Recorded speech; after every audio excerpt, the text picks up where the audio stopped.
Hello everyone, welcome to my channel Sonali and October girl. ভিডিওটা শেষ অবধি দেখার অনুরোধ নিয়ে আজকের ব্লগটা এখান থেকে শুরু করছি।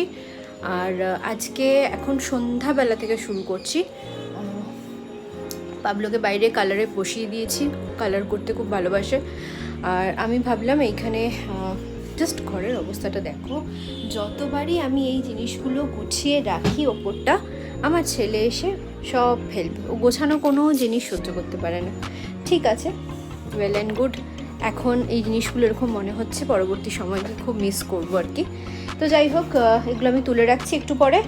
আর মিশো থেকে আরেকটা পার্সেল এসছে আমার, তো ভাবলাম তোমাদের সাথে একটু শেয়ার করি কীরকম কী জিনিসটা এসছে না এসছে, সবটা তোমাদেরকে এক্ষুনি দেখাচ্ছি, আনবক্সিং করবো। চলো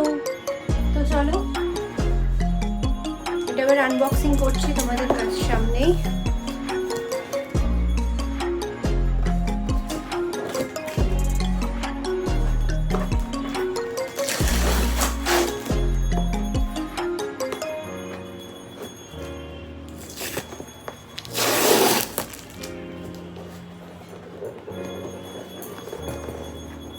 মিশোর আগের ভিডিওটা তো তোমরা দেখেইছো, আমার যা যা জিনিস আমি কিনেছিলাম প্রত্যেকটা জিনিসই ভীষণ স্যাটিসফাইড ছিলাম, এক্সেপ্ট ওই গ্যাস ওভেনের ওই এটা হাওয়া আটকানোর এটা। বাট একেবারে যে স্যাটিসফাইড নয় না, বাট কাজ চালানোর জন্য ঠিক আছে, ওই দামে ঠিক আছে। পড়ে যেত। তো দেখো, বেশ ভালো এসছে কিন্তু মিশোর জিনিসগুলো কিন্তু সত্যি খুব ভালো আসে, দাম কম কিন্তু সস্তায় বেশ পুষ্টিকর জিনিস। দেখো, এরকম দুটো আমি র্যাক নিয়েছি। এটা আমি বাথরুমের ইউজের জন্য রেখেছি, কারণ আমার বাথরুমে না একটাও তাক নেই। তো এইরকম র্যাকগুলো নিয়েছি, স্টেইনলেস স্টিলের, বেশ ভালো কিন্তু। কি জোর লাগলো, বাপরে বাপ। তো এই যে দেখো, দুদিকে দুটো এরকম জায়গা দিয়েছে, তো অ্যাডজাস্টিভও দেওয়া আছে। এটার মধ্যে এরকম চারটে দিয়েছে, এখানে লাগিয়ে দেওয়ালে জাস্ট অ্যাটাচ করে দাও। কোনো দেওয়াল ফুটো করার কোনো ব্যাপার নেই, স্ক্রু লাগানোর কোনো ব্যাপার নেই। তো বেশ ভালোই দেখছি। চলো এবার ফিট করি, ফিট করে তোমাদেরকে দেখাচ্ছি। ফিট করার ভিডিওটা দেখাতে পারবো না, কারণ আমার তো মানে বড় স্ট্যান্ড নেই ক্যামেরা ধরার, তো তাই জন্য আমি ওটা ফিট করে নিই একবার, তারপর তোমাদেরকে আবার দেখাচ্ছি। তো ভালো দিয়েছে বেশ জিনিসটা। তো দেখো, আমি এইখানটা লাগাবো ভাবছি, এই যে জায়গাটা দিয়ে আই থিঙ্ক বেটার। তলায় বেসিন আছে, তো এই জায়গাটা দিয়ে লাগালে আই থিঙ্ক জিনিসটা একদম অ্যাপ্রোপ্রিয়েট হবে। তো ঠিক আছে, আমি লাগিয়ে নিই অ্যাডজাস্টারটা দিয়ে। এই দেখো, এই যে আমার এই র্যাকটা এখানে রেডি। একটা আমি লাগিয়েছি, আরেকটা অন্য জায়গায় লাগাবো, রান্নাঘরে পারলে লাগিয়ে দেবো হয়তো। তো এই যে দেখো, ভালোই হয়েছে। হ্যালো এভরিওয়ান, কালকে আর সন্ধ্যার পর থেকে কোনো ব্লগ করতে পারিনি। হঠাৎ করে কালকে শরীরটা ভীষণ খারাপ হয়ে গেছিলো, মানে জ্বর এসেছিল আর কি। আর ঘরে প্যারাসিটামল রাখাই থাকে আমার, তো প্যারাসিটামল খেয়ে নেওয়ার পর কিছুক্ষণ ঠিক ছিলাম। আবার সকালবেলা যখন ওকে স্কুল দিতে যাব, তখন দেখছি মাথা টাথাগুলো ভার হয়ে আছে, নাক বন্ধ হয়ে আছে। তারপর আবার একটু কাঢ়া করলাম, কাঢ়া করে খেয়ে দুটো বিস্কিট দিয়ে খেয়ে তারপরে ওষুধ খেলাম। তারপর পাবলোকে স্কুলে দিয়ে ওখানে সামনে একটা জলখাবারের দোকান ছিল, ওখান থেকে একটু পেটাই পরোটা খেলাম, ভীষণ খিদে পেয়ে গেছিলো। আর প্যারাসিটামল খাওয়ার পরে না এত ঘাম দিচ্ছিল, আবার খেতে হবে আমাকে, নাহলে ঠিক হবে না, কারণ ভেতর এখন আছে প্রচণ্ড হাত পায়ে পেন হচ্ছে বড্ড। তো এখন আমি পাবলোর জন্য এই যে চিকেন স্টু বানাবো আর ভাত করব। ওর রান্নাটাই করব, কারণ কালকে শীতলা পুজো অনেকদিন আগেই হয়েছিল, আর কালকে ভোগ দিয়েছিল। চিকেন স্টু আর ভাতটা খালি পাবলোর জন্যই হবে, আর আমার রান্না করতে হবে না।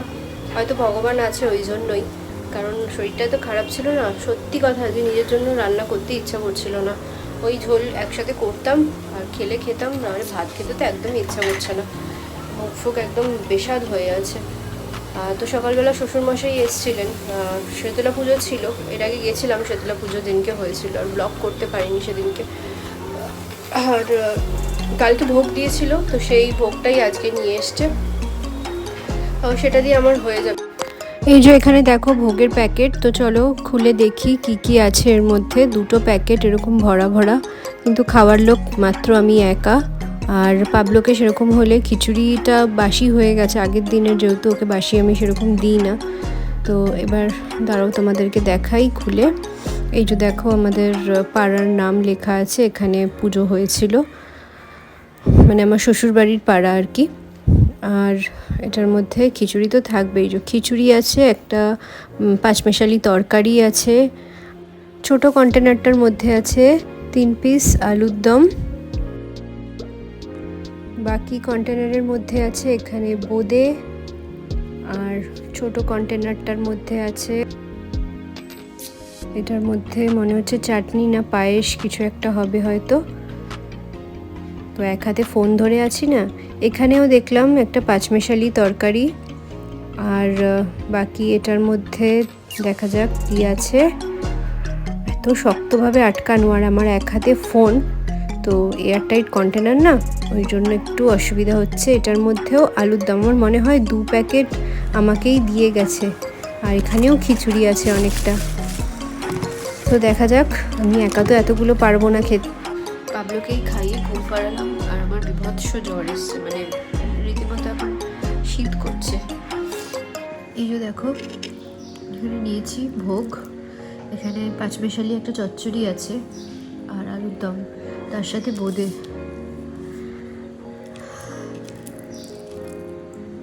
সত্যি আজ ঠাকুর সহায় ছিল বলে না আমাকে খাবার কিছু করতে হয়নি, নাহলে এত শরীর খারাপ লাগছে না।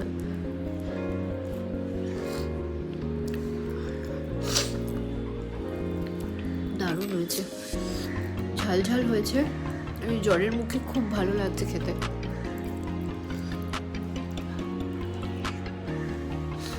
এমন একটা পরিস্থিতি চলে আসে না লাইফে, কিছু করার থাকে। ফ্যানটা একটু আস্তে করেছিলাম কিছুক্ষণের জন্য, সঙ্গে সঙ্গে বাবু নড়ে চড়ে উঠলেন, ওখানে শুয়ে আছে আমার পাশে, আর আমি এখানে চাদর নিয়ে গুটি সুটি হয়ে শুয়ে আছি, শীত করছে। ওষুধ খেয়ে এখন কিছুটা বেটার আছি, আর সর্দিটা আছে। আর এখন এই জায়গাটা গোছাচ্ছি, এই জায়গাটা যতবারই গোছাই পুরো জগা খিচুড়ি হয়ে যায়। তো মিশো থেকে এইগুলো এনেছিলাম, তো এগুলোই এখন এখানে সাজিয়ে রাখবো, পুরো জগা খিচুড়ি হয়ে গেছে। এক্ষুনি 600 টাকা প্রাপ্তি হলো। এই ব্যাগটা গোছাচ্ছিলাম, ব্যাগ থেকে কয়েকটা কসমেটিক্স ছিল বার করছিলাম, এক্ষুনি এই 100 আর 500 কখনো রেখেছিলাম খেয়াল নেই, অনেক খুচরো টাকাও ওখান থেকে বেরোলো। পাবলোর খেজুরটা শেষ হয়ে গেছিলো, তো অনলাইন থেকে এই কিমিয়া ডেটসটা পাবলোকে দিয়ে আমি প্রত্যেক দিন রাত্রে ভিজিয়ে রাখি। তো এবার এই প্যাকেটে দিয়েছে আর কন্টেনারে দেয়নি। তো আমার কাছে আগের এই খেজুরের কন্টেনারটা ছিল, প্রিজারভেটিভ ছিল ওটার মধ্যে, তো ওটা দিয়ে এই খেজুরটা রেখে ফ্রিজের মধ্যে রেখে দেবো। তো আমি প্রত্যেক দিনেরই আমার এই 2টো খেজুর আর কিছু ড্রাই ফ্রুটস আমি ভিজিয়ে রাখি, নিজেও খাই, ছেলেকেও খাওয়াই। তো এর সাথে সাথে আমি ভিডিওটাও এখানে শেষ করছি। যদি ভালো লেগে থাকে আজকের ব্লগটা, লাইক কমেন্ট শেয়ার করতে ভুলবে না, আর ভালো লাগলে কিন্তু অবশ্যই আমার চ্যানেলটাকে সাবস্ক্রাইব করে আমার পাশে থেকো, আর অবশ্যই আমার চ্যানেলটাকে একটু সাপোর্ট করো। চলো দেখা হবে তোমাদের সাথে পরের আরেকটা ব্লগে। টাটা।